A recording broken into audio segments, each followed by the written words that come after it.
welcome back. I am Vandana and we are learning science of class 3. This is EduRise series by Amit Publishing House and here is a book, Innovators Science.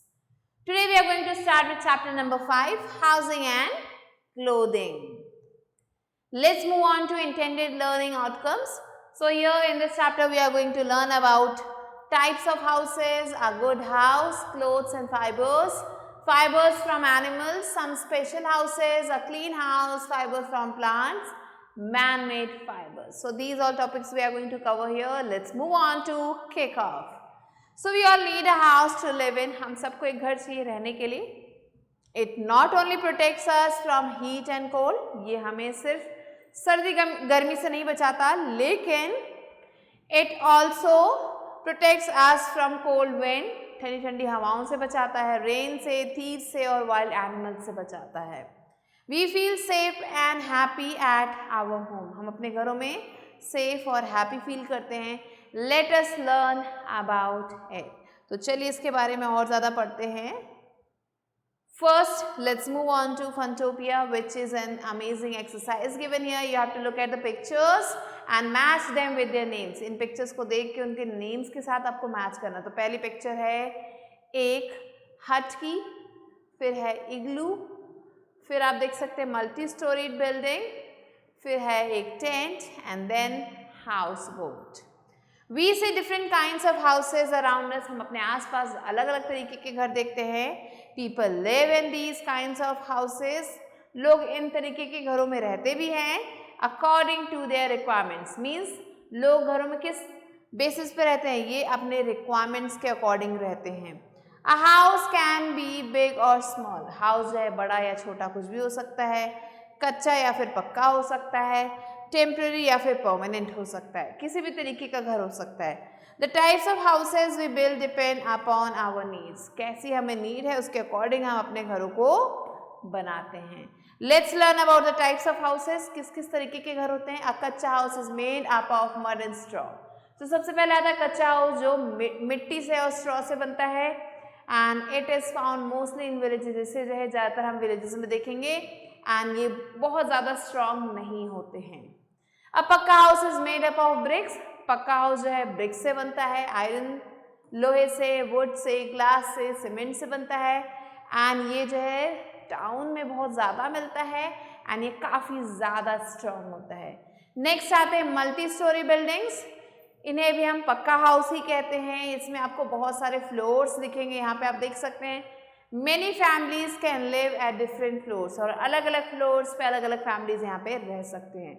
सो पहली picture है कच्चा house की जो ज़्यादा strong नहीं है, फिर है पक्का हाउस जो स्ट्रॉन्ग है, and then comes multi storey building जिसमें बहुत सारी फैमिलीज रह सकती हैं अलग अलग फ्लोर्स पे और ये भी स्ट्रॉन्ग होते हैं. Next some special houses. अब हम कुछ स्पेशल हाउसेज के बारे में पढ़ेंगे. So people who roam around from place to place are called nomads. ऐसे लोग जो एक जगह से दूसरी जगह बार बार ट्रैवल करते रहते हैं, उनका एक पर्टिकुलर घर नहीं होता है, ऐसे लोगों को हम नोमैड्स कहते हैं. They live in tents. ये लोग क्या करते हैं, टेंट्स में रहते हैं जो कि कैनवस से बना होता है या फिर ये कारवान्स में रहते हैं. People living in very cold places build houses of snow. ऐसे लोग जो बहुत ही ज़्यादा ठंडी जगहों पर रहते हैं वो कैसे घर बनाते हैं, बर्फ़ के घर बनाते हैं. And these houses are called igloos. इन घरों को हम इग्लूज कहते हैं. The place that are often flooded have houses made on wooden posts.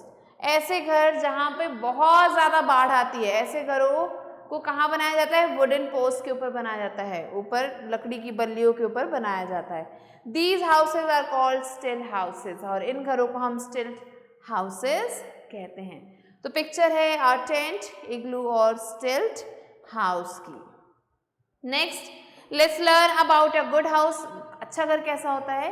So a good house should have the following features. एक अच्छे घर में ये सारी features होनी चाहिए. पहला, good house should be spacious. यहाँ पे काफ़ी ज़्यादा space होनी चाहिए.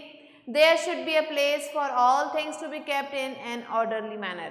हर चीज़ को रखने की एक पर्टिकुलर जगह होनी चाहिए ताकि चीज़ें अपने एक पर्टिकुलर मैनर में रखी जाए. Windows should be present in all the rooms. सारे रूम्स में विंडोज होने चाहिए. To let plenty of sunlight come in, जिसकी मदद से बहुत सारी जो धूप की किरणें हैं वो अंदर आ सकें। Sunlight is a natural disinfectant. Sunlight क्या है, ये एक नेचुरल डिसइंफेक्टेंट की तरह काम करता है। जैसे हम डेटॉल या फिर सावलॉन यूज करते हैं ना, वैसे ही ये जो सनलाइट है ये भी नेचुरल डिसइंफेक्टेंट की तरह काम करता है, जो कि जर्म्स को मार देता है। A house should be well ventilated. House जो है अच्छे से वेंटिलेटेड होना चाहिए, मीन्स उसमें से एयर पास होनी चाहिए। And should allow enough fresh air to enter, जिसकी वजह से क्या होगा, यहाँ पे काफ़ी अच्छे अमाउंट में एयर अंदर आ पाएगी। Proper ventilation in the house allows good circulation of air. अगर जो है घर में प्रॉपर वेंटिलेशन है तो एयर सर्कुलेशन काफ़ी अच्छा मिलेगा। This allows us to breathe clean air, और इसकी वजह से हम क्लीन एयर को ब्रीद इन कर पाएंगे। तो ये सारी खूबियाँ होती है एक अच्छे घर की। नेक्स्ट कुछ और खूबियाँ दी गई हैं। Windows of the house should be covered with wire mesh. जो विंडो होते हैं हमारे घरों के, उन्हें वायर मैश से कवर करना चाहिए या फिर नेटिंग से कवर करना चाहिए। क्यों करना चाहिए? That helps in keeping insects such as flies and mosquitoes away from the house, जिसकी वजह से जो मॉस्किटोज हैं, फ्लाइज हैं, वो घर से बाहर रहते हैं। A good house always has an exhaust and a good drainage system. एक अच्छा घर जो है उसमें आपको एक एग्जॉस्ट भी मिलेगा, आपको एक अच्छा ड्रेनेज सिस्टम भी मिलेगा। In the kitchen and bathroom, so bathroom और किचन में ये चीज़ें होनी चाहिए जो यहाँ मेंशन की गई हैं। An efficient exhaust remove smokes and vapours from the kitchen. अगर एक बहुत अच्छा एग्जॉस्ट लगाया हमने तो क्या होगा, जो भी स्मोक है या जो वेपर है उस घर में वो सारा किचन से बाहर चला जाएगा इसकी मदद से। And foul odour from the bathrooms, और जो बाथरूम में जो फाउल ओडर होती है वो भी इस एग्जॉस्ट से बाहर चली जाएगी। A good drainage system carries away dirty water. अगर हमारे पास एक अच्छा ड्रेनेज सिस्टम है तो क्या होगा, ये सारा जो डर्टी वाटर है उसे अपने साथ ले जाएगा, दूसरे वेस्ट मटेरियल्स को अपने साथ ले जाएगा। कहाँ से? किचन से और बाथरूम से। इसीलिए जो है एक अच्छा ड्रेनेज सिस्टम भी होना चाहिए घरों में। दस the house that is clean, इसलिए जो घर साफ है, वेल वेंटिलेटेड है, प्रॉपर लाइट है वहाँ पे, अच्छा ड्रेनेज सिस्टम है, ऐसे ही घर को हम गुड हाउस कहते हैं। सो ये थे कुछ कैरेक्टरिस्टिक्स गुड हाउस के। Now let's move on to remember this. So a clean environment around our home, so a clean environment around our house promotes good health by reducing the spread of germs and preventing illness. अगर हमारे जो है घर के आसपास जो environment है वो काफ़ी अच्छा रहेगा, साफ रहेगा, तो क्या होगा, जर्म्स भी नहीं फैलेंगे और बीमारियां भी नहीं होंगी। Next comes a clean house. अब क्लीन हाउस कैसा होना चाहिए? So we should keep our house clean and tidy. हमें अपने घर को साफ सुथरा रखना चाहिए। And here are some tips, कुछ टिप्स दिए गए हैं जिन्हें हमें जो है अपने दिमाग में रखना चाहिए जब हम हाउस को क्लीन कर रहे होते हैं। पहला है furniture should be dusted and clean regularly. जो भी फर्नीचर है उसको अच्छे से डस्टिंग करें, उसको अच्छे से क्लीन करें। Next the floor should be clean and mopped every day. जो फ्लोर है उसे अच्छे से क्लीन और मॉप करना चाहिए, झाड़ू पोछा लगाना चाहिए। Disinfectants like phenyl should be use while mopping the floor. Floor को मॉप करते समय हमें डिसइंफेक्टेंट्स को यूज़ करना चाहिए, फिनाइल वगैरह यूज़ करना चाहिए। Everything should be kept at its proper place so that our house looks neat and tidy. हर चीज़ उसकी पर्टिकुलर जगह पर होनी चाहिए ताकि हमारा घर साफ सुथरा दिखे। Toilet and bathroom must be clean daily. Toilet और बाथरूम को डेली साफ करना चाहिए। Dustbin should be kept covered to keep away insects that spread diseases. Dustbin को भी हमें ढक के रखना चाहिए ताकि जो इंसेक्ट्स हैं वो बीमारियां ना फैलाएं। Bed sheets and curtains must be wash regularly. Bed sheets और जो कर्टेन्स है उन्हें रेगुलरली वॉश करना चाहिए। So a clean house means a healthy and happy family. अगर घर हमारा साफ है तो हमारी फैमिली कैसी होगी? हेल्दी और हैप्पी होगी। यहाँ पे आप पिक्चर देख सकते हैं। Things should be kept eight proper place in a house. कैसे हमें चीज़ों को घर में प्रॉपर जगह पे रखना चाहिए। Now let's move on to clothes and fibres. So early humans lived in caves. पहले जो है लोग क्या करते थे? केव्स में रहते थे। Leaves, bark of tree and skin of animals, इन्हें यूज़ क्या करते थे? अपनी बॉडी को कवर करने के लिए। We wear clothes for the same reason. हम भी क्लोथ्स इसलिए पहनते हैं ताकि हम अपनी बॉडी को कवर कर सकें, प्रोटेक्ट कर सकें उसे। किससे?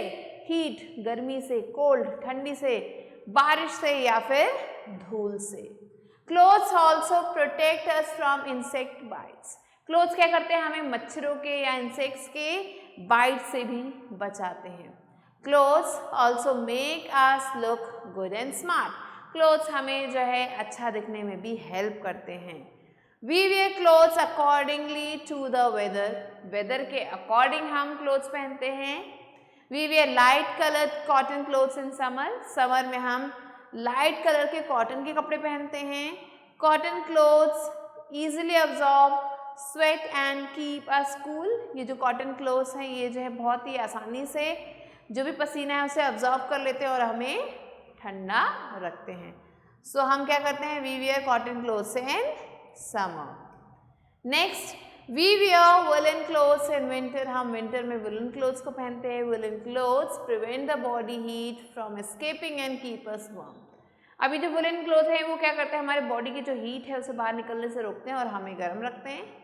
We wear woollen clothes in winter. Winter में हम वुलन क्लोथ्स पहनते हैं। In the rainy season we generally wear cotton clothes. Rainy season में भी हम कॉटन क्लोथ्स पहनते हैं। When we go out in the rain, जैसे हम बारिश में जाते हैं हम क्या करते हैं, हम रेन कोट्स और अम्ब्रेलास को कैरी कर लेते हैं।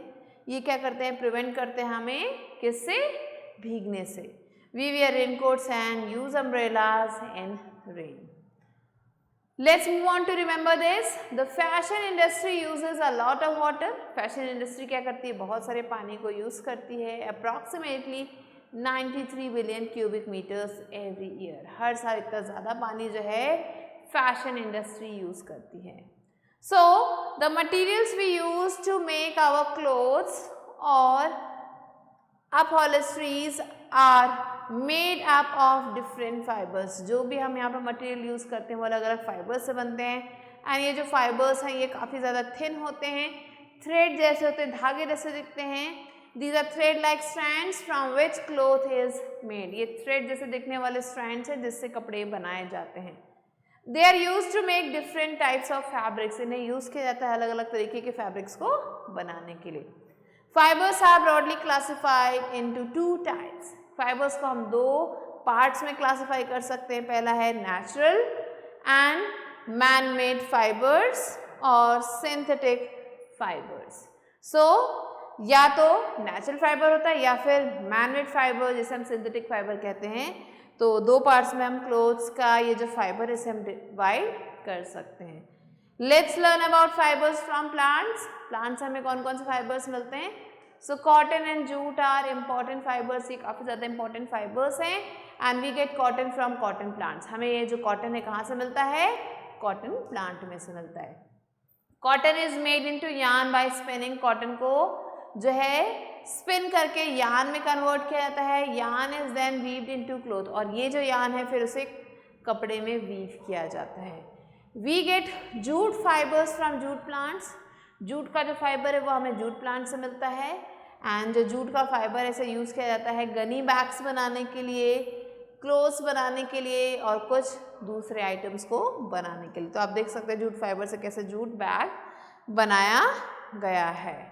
Next comes fibres from animals. अब एनिमल से जो फाइबर हमें मिलते हैं तो सिल्क और वूल ये दो मेन फाइबर्स हैं जो हमें एनिमल से मिलते हैं। We get silk fibres from insects called silkworm. Silk का जो फाइबर है वो हमें सिल्कवर्म देते हैं। Silk threads are dyed in beautiful light coloured Silk threads are dyed into beautiful light colors and then woven into silk cloth. So ये जो silk worm है वो हमें सिल्क देता है, इसे अब जो है यार्न में कन्वर्ट किया गया है, फिर सिल्क की साड़ी बन गई। Next we get woollen fibres from animals. अब वुलन फाइबर हमें एनिमल्स देते हैं जैसे sheep, goat, rabbit and camel. Woollen clothes are made from woollen fibres. ये जो वुलन क्लोथ्स हैं ये वुलन फाइबर से बनते हैं। तो ये रहा शीप, यहाँ से मिला हमें वूल एंड वूल से बने woollen clothes. Next let's move on to man made fibres. तो some clothes are made from petrochemicals. कुछ ऐसे फाइबर्स हैं जो पेट्रोकेमिकल से बनते हैं and these are called man made fibres. इन्हें मैन मेड फाइबर्स कहते हैं। Man-made fibers are also called synthetic fibers. अब इन man-made fibers को हम synthetic fibers भी कहते हैं. Nylon, rayon, polyester and terricot, ये कुछ जो है एग्जाम्पल्स हैं मैन-मेड फाइबर्स के. तो आप देख सकते हैं nylon rope, acrylic gloves, rayon thread, polyester bag. So ये कुछ एग्जाम्पल्स हैं मैन-मेड फाइबर्स के. Let's move on to just a heads up. So Hilaire de Chardonnay was French engineer who invented the first artificial silk. ये पहले वो इंसान थे, पहले वो फ्रेंच इंजीनियर थे जिन्होंने आर्टिफिशियल सिल्क बनाया. And he also worked with Louis Pasteur to remove diseases from cocoons of silkworms. इन्होंने जो है लुइस पास्चर के साथ भी काम किया जो कि डिजीज को रिमूव कर रहे थे. कहाँ से? सिल्कवर्म के कुकून में से. Let's move on to make teaching fun. So here what you have to do, you have to write the names of 4 insects or animals that you see in your home. ऐसे 4 insects और animals का नाम लिखिए जो आप अपने घर में देखते हैं. And which are known to spread diseases, और जो disease को spread करने के लिए जाने जाते हैं. So what you have to do, you can ask your parents or any elder in this respect. So this you have to do yourself. Now let's move on to word said. So protect means to keep someone or something safe from injury, damage or loss. Plenty is as much or as many of something as you need. Natural fiber is fibers that are obtained from either plants or animals. Synthetic fibers are fibers made by humans in factories. Now let's quickly move on to quick review. We see different types of houses around us. A kacha house is made up of mud and straw. Pakka house is made up of brick, iron, wood, glass and cement. Multi-story buildings has many floors. A good house should be spacious. Good house always has an exhaust and a good drainage system. Furniture should be dusted and cleaned regularly. Bed sheets and curtains must be washed regularly. A clean house means a healthy and happy family. Nylon, rayon, polyester and terracotta are some examples of man-made fibers. So these are some of the important points that you have to remember. Now let's move on to book exercise, which is put on your thinking cap. Let's move on to a exercise, which is darken the correct option in OMR sheet. So here the first one is a house made up of bricks, cement and steel is called dash house. Igloo, tent, caravan, pakka house. Correct answer is pakka house. Second, the floor should be swept and mopped every month, week, day, fortnight. Every day is the correct answer. Third one, which of the following fibers is obtained from plants? Wool, cotton, nylon, silk. Cotton is the correct answer. And the fourth one is one of these is a fiber we get from animal. Wool, polyester, cotton, nylon. Wool is the correct answer. Now let's move on to the fifth question. It is an example of man-made fibers. Wool, rayon, silk, cotton. Rayon is the correct answer. Now let's move on to B exercise, which is fill in the blanks with correct words from the box. So here the first one is a good house should be spacious. Second, windows of the house should be covered with netting. Third, dustbin should be kept covered to keep away from insects. Clothes also protect us from insect bites. Fifth one, man-made fibers are also called synthetic fibers. Let's move on to C exercise, which is take the correct statements and cross the wrong ones. First, a kacha house is made up of bricks, iron, wood, glass and cement. This is false. Many families can live at different floors in a multi-story building. True. People living in very cold places build stilt houses. False. We should keep our house clean and tidy. Yes, true. And the fifth one is when we go out in the rain, we should use woolen clothes. This is false. Now let's move on to the next question, which is question number D. Answer the following questions. So here the first question is, why do people live in different kinds of houses? People live in different kinds of houses because they live according to their needs and requirements. Now, second one is, what is a kacha house made up of? Kacha house is made up of mud and straw. Third one, why do we wear clothes? We wear clothes to protect ourselves from heat, rain and different weathers. Next, fourth one, what are natural fibers? Give two examples. So, natural fibers are fibers which are naturally made, and the two examples are silk and cotton. Next, fifth one, how can we keep our house clean? Give two ways. So, we can keep our house clean by keeping it clean, neat and clean daily, and the two ways are, we can mop or clean the house daily. We should always keep the things in the proper places. We should do dusting of our furniture daily. Next, sixth one, what are synthetic fibers? Give two examples. So, what are synthetic fibers and give two ways. So, synthetic fibers are human-made fibers which are also known as synthetic fibers, and the two examples of synthetic fiber are nylon and polyester. So, these are the answers that you have to write down, and with this we have completed the chapter. I hope you understood it. I will be meeting you soon with a new video and a new chapter. Till then, stay tuned and thanks for watching.